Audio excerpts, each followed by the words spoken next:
welcome to On This Day in Tudor History with me, Claire Ridgway. Now today I'm taking you back to the reign of King Henry VIII. For on this day in Tudor history, the 16th of October 1532, while King Henry VIII and his sweetheart Anne Boleyn, Marquess of Pembroke, were lodged in Calais, Anne's uncle Thomas Howard, 3rd Duke of Norfolk, and a group of nobles and gentlemen met with their French counterparts just outside of Calais.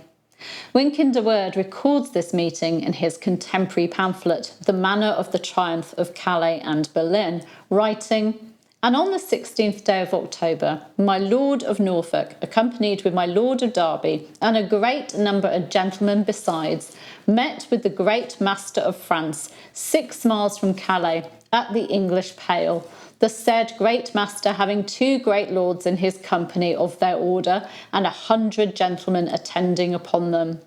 And there my Lord of Norfolk and the great master devised the place where the 2 kings should meet, which was at Sandingfield.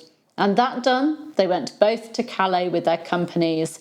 And the said great master with divers other strangers dined that day with the king." Chronicler Edward Hall gives a slightly different account and dates the meeting to the 15th of October, writing, "Suddenly came a messenger and reported that the great master of France and the Archbishop of Rouen, with divers noblemen of France, were come to Sandingfield, intending to come to Calais to salute the king from the king their master.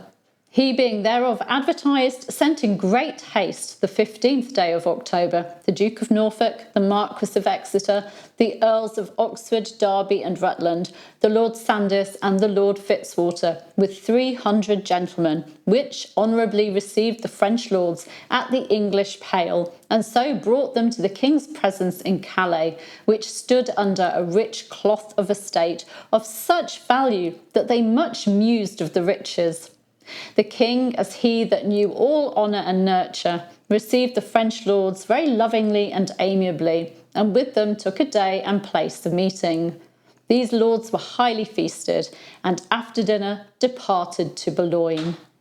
Whatever the date of this meeting between the Duke of Norfolk and English nobles and gentlemen and Anne, Duke de Montmorency, Grand Master of France, and the French nobles, the purpose of the meeting and the French party's visit to Calais was to arrange a meeting between the 2 kings, King Henry VIII and King Francis I. Sandingfield was chosen as the meeting place. It was convenient in that it was in the English Pale, situated between Calais, the English territory where Henry VIII was staying, and Boulogne, where Francis I was with the French court. You may not have heard of Sandingfield, and that is because it's now called Saint-Inglevert. The 2 kings did indeed meet at Sandingfield on the 21st of October 1532, and Francis I then took the English king back to Boulogne, where they remained until the 25th of October, when they and their parties travelled to Calais for Henry VIII to play host.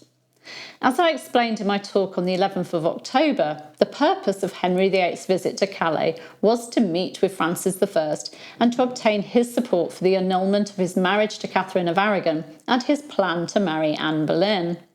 Anne had accompanied the king on this trip, and Henry had recently made her Marquess of Pembroke to make her a fitting consort. The trip was a successful one, with Francis I pledging his support. By the way, you may be thinking that I made a mistake with the Grand Master of France's name, Anne Duke de Montmorency, or Anne Duke of Montmorency. Well, I didn't make a mistake. His name was Anne, and there have been lots of male Annes in French history, and also Dutch history too. Other French Annes in history include Anne de Joyeuse, a 16th century French admiral, and Anne d'Escars de Givry, the 16th century French cardinal. Then in Scottish history, we have 18th century nobleman Lord Anne Hamilton. So it's not just a girl's name. In tomorrow's On This Day in Tudor History talk, I'll be telling you about an Elizabethan spy who came to a very sticky end in Rome when he had his tongue cut out, his hand cut off, and was finally burnt. How did he come to that end in Rome? Who was he? Well, subscribe to this channel by clicking just round about there and hitting the bell to be notified so that you won't miss it. Also on this day in Tudor history, the 16th of October 1555, in the reign of Queen Mary I, Protestants Hugh Latimer and Nicholas Ridley were burnt at the stake in Oxford for heresy. Along with Archbishop Thomas Cranmer, they've become known as the Oxford Martyrs.